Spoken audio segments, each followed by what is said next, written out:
Good morning, America. Bonjour. Sani Bonani. Konnichiwa. Ayong haseo, yorabun. Bharat माता की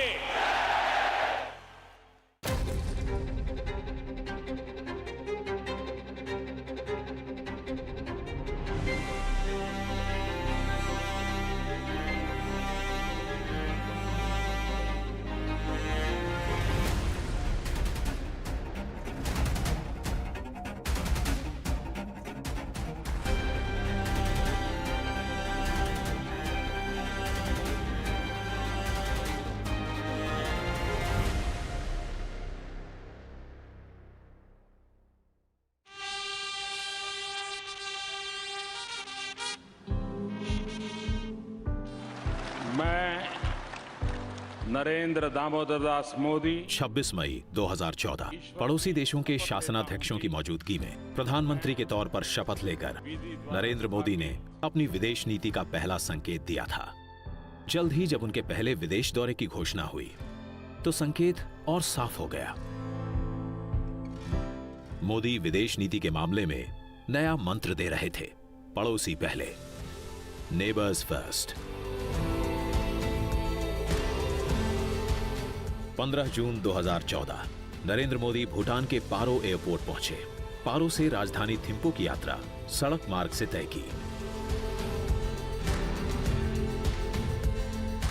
रास्ते भर युवाओं, महिलाओं, बुजुर्गों से मिलते जुलते।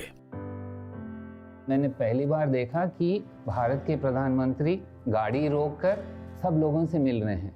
ये हमारे लिए एक नया एक्सपीरियंस था। इसी तरह जब वो काठमांडू गए, हजारों से लोग रोड पर ठहरे हुए थे और प्रधानमंत्री कई बार रोककर बाहर निकले और उनकी सिक्योरिटी के लोग तो बहुत ही परेशान थे। मैं तब भी मौजूद था जब वो पहली बार श्रीलंका गए। तकरीबन 28 साल से कोई प्रधानमंत्री श्रीलंका गए नहीं थे, और वो भी जाफना। अगेन रिस्क टेकिंग, जहाँ पर मुश्किलें होती हैं वहाँ पर भी लीडर्स जाते हैं। डिस्प्ले ऑफ लीडरशिप का एक नया एग्जाम्पल दिखाया गया।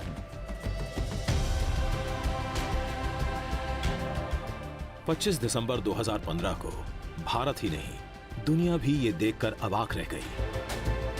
रूस के बाद अफगानिस्तान होते हुए सीधे भारत लौटने की जगह मोदी लाहौर के हवाई अड्डे पर जा पहुंचे। संबंधों को सुधारने के लिए खतरे उठाने की ये इंतहा थी। मोदी पाकिस्तानी सेना के हेलीकॉप्टर में बैठकर नवाज शरीफ के घर पहुंचे। पाकिस्तान के प्रधानमंत्री को जन्मदिन की बधाई दी।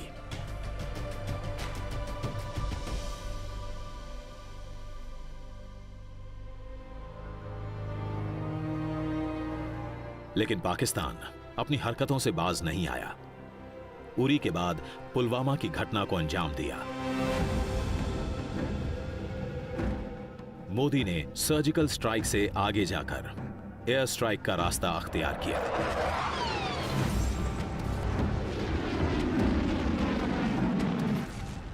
परिणाम गंभीर हो सकते थे, सामरिक तौर पर भी, कूटनीतिक तौर पर भी। पाकिस्तान हमेशा यही कहा करता था, जो अगर हमारे ऊपर हमला हुआ तो हमारे पास भी न्यूक्लियर वेपन्स हैं। हमने न्यूक्लियर वेपन्स कोई म्यूजियम में रखने के लिए नहीं किया है, हम उसका इस्तेमाल करेंगे। परंतु इनका ये जो होक्स था, इनका जो ब्लैकमेल था पाकिस्तान को, उन्होंने एकदम उसको ख़त्म कर दिया है। अब पाकिस्तान का जो भी लीडरशिप है वो कोई भी ये नहीं कहता है जो हमारे पास न्यूक्लियर वेपन्स हैं। मोदी ने सोच समझकर यह फैसला लिया था।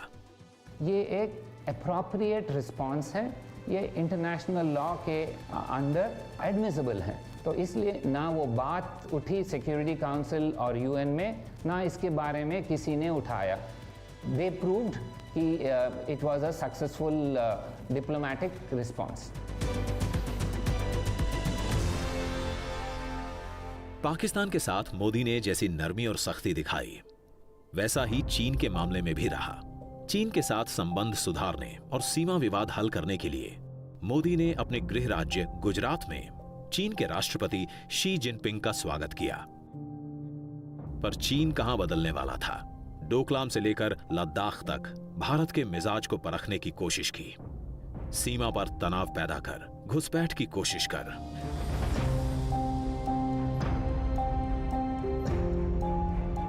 लेकिन मोदी की अगुवाई में यह नया भारत था। हर मोर्चे पर चीन का डटकर मुकाबला किया।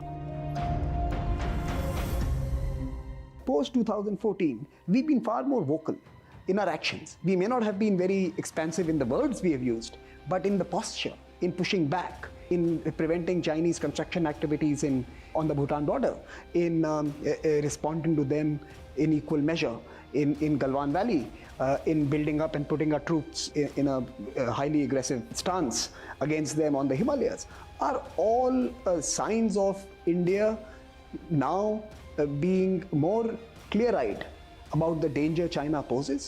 लद्दाख से लेकर करगिल और सियाचिन तक भारतीय सैनिकों के पराक्रम की गवाही देते हैं। भारत माता की। पड़ोसी देशों की चुनौतियों से असरदार ढंग से निपटने वाले मोदी बड़ी महाशक्तियों के साथ भी उतने ही सहज नजर आए। रूस के साथ पुराने रिश्ते मजबूत बनाए रखे तो अमेरिका के साथ दोस्ती की नई कहानी लिखी। सितंबर 2014 में बतौर प्रधानमंत्री मोदी पहली बार अमेरिका पहुंचे। अमेरिकी शासन के सबसे बड़े प्रतीक व्हाइट हाउस में राष्ट्रपति बराक ओबामा ने मोदी को दावत दी। कूटनीति के जानकारों के लिए आश्चर्य की बात थी कि कैसे रूस और अमेरिका, दो विपरीत ध्रुवों के साथ भारत के रिश्ते उतने ही मजबूत थे। एक ही उनमें डबल टॉक नहीं है, जो एक जगह कहते हैं वो दूसरी जगह भी वही कहते हैं, तो फिर कॉन्ट्रडिक्शन मैनेज करने में उसमें खुद आसानी हो जाती है। वो जो बात करते हैं वो हर वक्त हमारे नेशनल इंटरेस्ट के हिसाब से चलते हैं और वो दूसरे लोग समझते हैं कि आप कहीं ज्ञान देने नहीं आ रहे, आप माने जो भी आप बात कर रहे हैं सीधी सीधी बात कर रहे हैं। तो मैं कहूँगा एक बार वो अप्रोच हो जाए तो कॉन्ट्रडिक्शन में कभी प्रॉब्लम नहीं होती। पश्चिम एशिया के मामले में भी मोदी भारत के हितों की रक्षा करने में कामयाब रहे। एक तरफ इजराइल के साथ दोस्ती प्रगाढ़ करने की सफल कोशिश, तो दूसरी तरफ मुस्लिम बहुल अरब देशों के साथ संबंधों को नई ऊंचाई पर ले जाना। मोदी के आलोचक अवाक रह गए जब एक के बाद एक अरब के तमाम बड़े मुस्लिम देशों के सर्वोच्च नागरिक सम्मान मोदी को दिए गए। सामरिक व्यापारिक रिश्ते लगातार मजबूत हुए। जिस देश से कोई भारत का प्राइम मिनिस्टर 30, 35, 40 साल से गया नहीं हो, उसमें अगर आप तुरंत 2 साल के अंदर वहाँ स्ट्रेटेजिक पार्टनरशिप बना लेते हैं, सिक्योरिटी की बात करते हैं, एनर्जी की बात करते हैं, इन्वेस्टमेंट की बात करते हैं, बात नहीं करते उसमें ग्राउंड में इसकी रिजल्ट भी दिखाई देती है। तो एक किस्म से जो अवार्ड जो हैं, मुझे तो उन पे जो इम्प्रेशन आपने क्रिएट किया उसकी एक एक्सप्रेशन।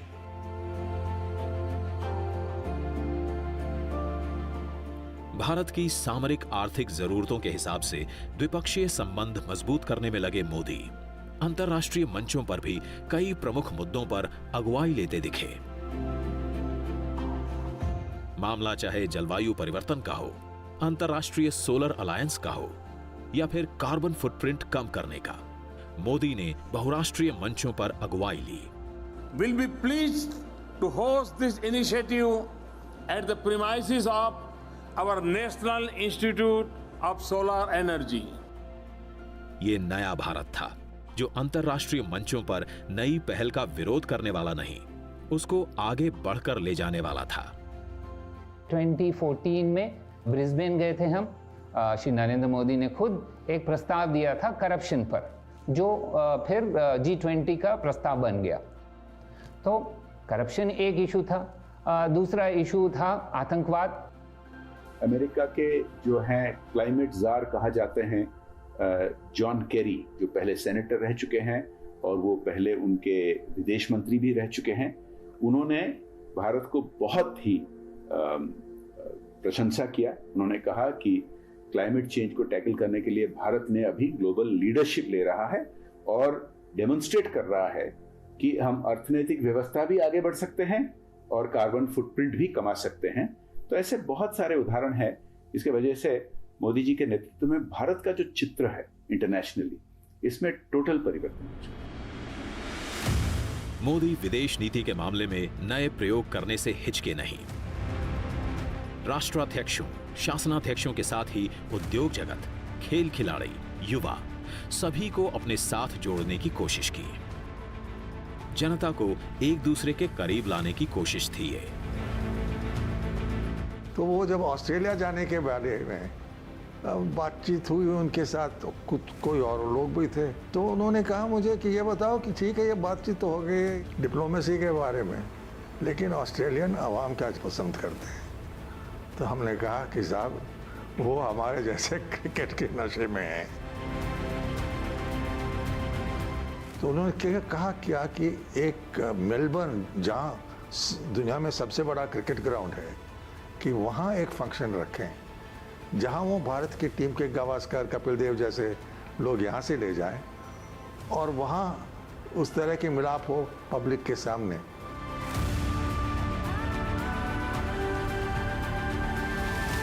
उससे मुझे ये समझ आया कि ये पब्लिक क्या सोचेगी, चाहे वो देश में हो या विदेश में हो, इस पर बहुत दिलचस्पी लेते हैं। कूटनीति को सिर्फ दो देशों की औपचारिक बातचीत तक सीमित नहीं किया, वो भी महज 2-4 बैठकों तक। मोदी के विदेश दौरे में बैठकों, मुलाकातों की तादाद बढ़ी। हमारी जो स्पीड या पेस जो थी ना, वो थी 5, 6, 7, 8 मीटिंग की, ज़्यादा से ज़्यादा।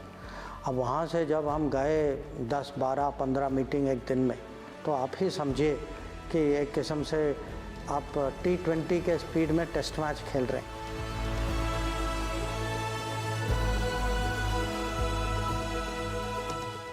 क्योंकि ये एक टाइम नहीं है, ये लगातार चलता रहता है। और मैं तो कभी कभी मैं हैरान हूँ, कुछ ऐसे ट्रिप्स हैं कि हम 6 दिन में 5 देश करते हैं। रात को प्लेन में, माने 5 दिन के ट्रिप में 3 दिन प्लेन में सोते हैं। तो क्योंकि वो उनमें है, वो माने अपने आप को भी, जैसे वो कहते हैं, इंग्लिश में कहते हैं ना, you don't spare yourself in national service.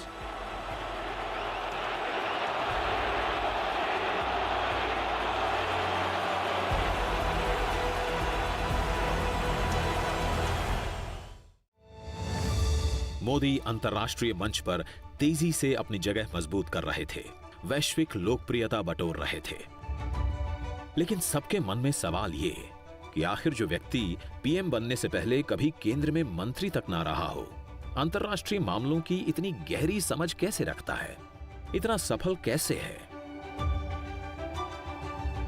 उन्होंने एक बार मुझे कहा, मैं अमेरिका घूम चुका हूं, पर मैंने ग्रेहाउंड बस में किया है। हम लोग प्लेन या रेलगाड़ी में करते थे।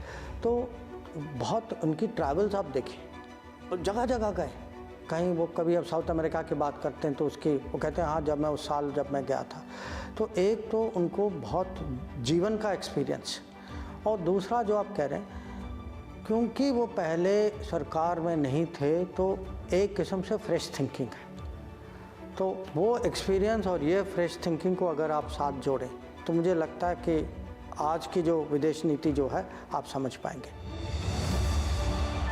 मोदी के विदेश दौरे सिर्फ भारत को अंतर्राष्ट्रीय कूटनीति के मंच पर ऊंचा उठाने के लिए नहीं थे।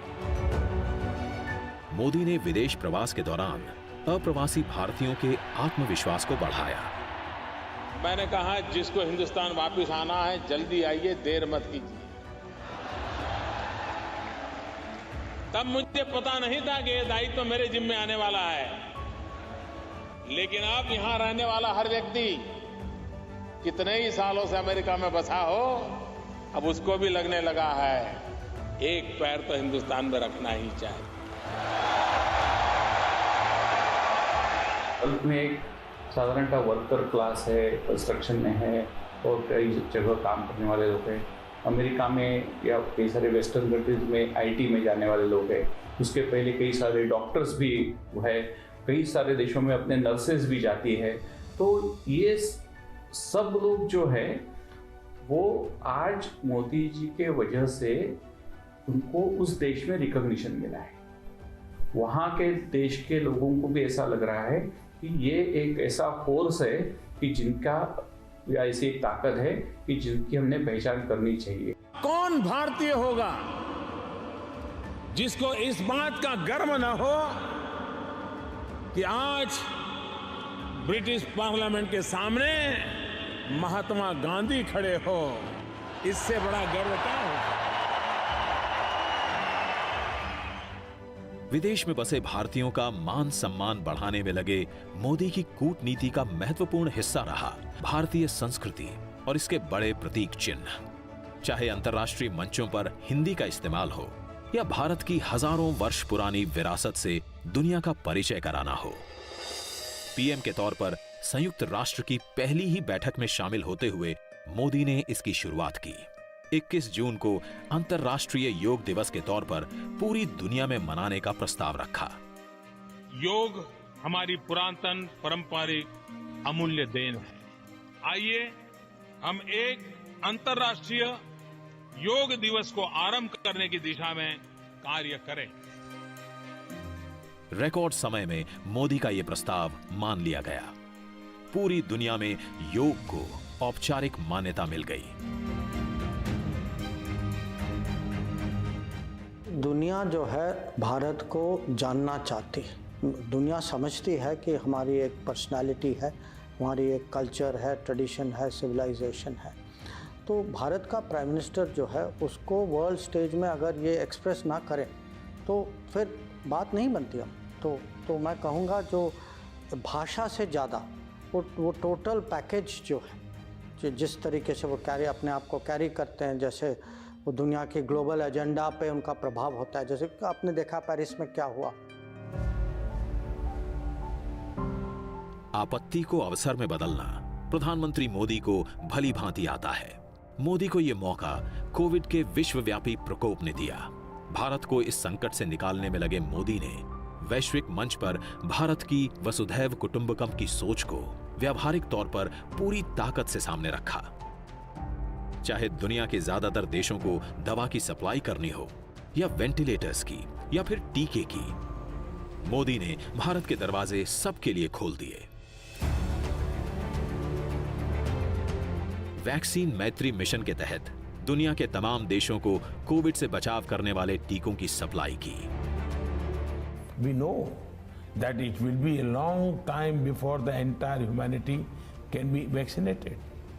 And so, we will continue to share our experiences, our expertise, and also our resources with the entire humanity in the fight against the pandemic. प्रतिदिन हम जितने टीका लगाते हैं, बहुत सारे देश हैं जो उनका टोटल टीकाकरण उतना ना हो। इसकी वजह से एक भारत की भी चित्र बदलने लगी है। और जो हमने मदद किया अन्य देशों को, ये सुन के बहुत लोग आश्चर्य होते हैं कि हम 80 से 90 देशों को हमने मदद किया। या तो उनको दवाई भेजा, या पीपीई किट भेजा, या रिलीफ मटेरियल भेजा, या टीका वैक्सीन हमने भेजे।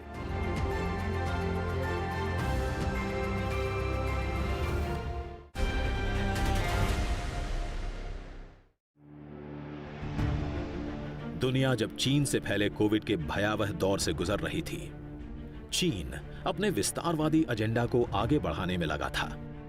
आसपास के छोटे पड़ोसी देशों के इलाकों में घुसपैठ से लेकर ऑस्ट्रेलिया, जापान और भारत के साथ आक्रामक रुख अख्तियार करने में। कोविड की चुनौतियों के बीच मोदी अमेरिका, जापान और ऑस्ट्रेलिया के साथ मिलकर चतुष्कोणीय सुरक्षा संवाद की राह पर आगे बढ़े, जिसे दुनिया अब क्वाड के तौर पर जानती है। और चीन इससे सबसे अधिक बौखलाया हुआ। लेकिन ये सिर्फ चीन के सामने साझा मोर्चा नहीं, बल्कि उससे भी आगे विकास की राह पर साझा ढंग से आगे बढ़ने की कोशिश है। प्रधानमंत्री मोदी ने कहा है पूरी दुनिया की बेहतरी के लिए ये एक इनिशिएटिव है, ये एक इंस्ट्रूमेंट है। तो इसलिए इसकी शुरुआत तो हुई थी मैरीटाइम सिक्योरिटी के इशू से, चीन की आक्रामकता को देखते हुए, परंतु अब अगर हम देखें तो इसमें चाहे वो क्लाइमेट चेंज है, चाहे कोविड-19 है, इमर्जेंट टेक्नोलॉजीज़ हैं, AI है, 5G है, एजुकेशन है, इंफ्रास्ट्रक्चर है। तो जैसे जैसे क्वाड का विकास होगा वैसे वैसे इन 4 मुल्कों में जो कि क्वाड के मेंबर हैं वो आपस में सहयोग कर पाएंगे और इंडो पैसिफिक में जो बड़े बड़े बदलाव आए हैं, जैसे कि चीन का एक राइज़ हुआ है या चीन का एक उत्थान हुआ है, उसकी वजह से जो आजकल कुछ जटिलता आए हैं उससे जो नए नए मुद्दे उभरे हैं उसको कैसे एक तरह से डील किया जाए, इसके बारे में क्वाड जो है वो सहयोग करेगा। देश के अंदर लगातार मजबूती हासिल करने वाले मोदी दुनिया के मंच पर भी अपनी मजबूत पहचान बना चुके हैं। न मैं रुकने वाला हूं, न मैं थकने वाला हूं, और न ही झूठ के सामने कभी झुकने वाला। भारत की साख बढ़ी है, मोदी का जलवा कायम हुआ है, मोदी को पसंद करने वालों की संख्या है अनंत, देश में भी दुनिया में भी। मैं पहली बार 1977 में मैंने फॉरेन सर्विस ज्वाइन की थी, तो मुझे करीब 45 साल हो गए इसमें। मैं कहूँगा बहुत फ़र्क आया है। फ़र्क आया है, क्रेडिबिलिटी की फ़र्क है, स्टैंडिंग की फ़र्क है, कल्चर की फ़र्क है। आजकल हमारे बारे में कहा जाता है कि हम फर्स्ट रिस्पॉन्डर हैं।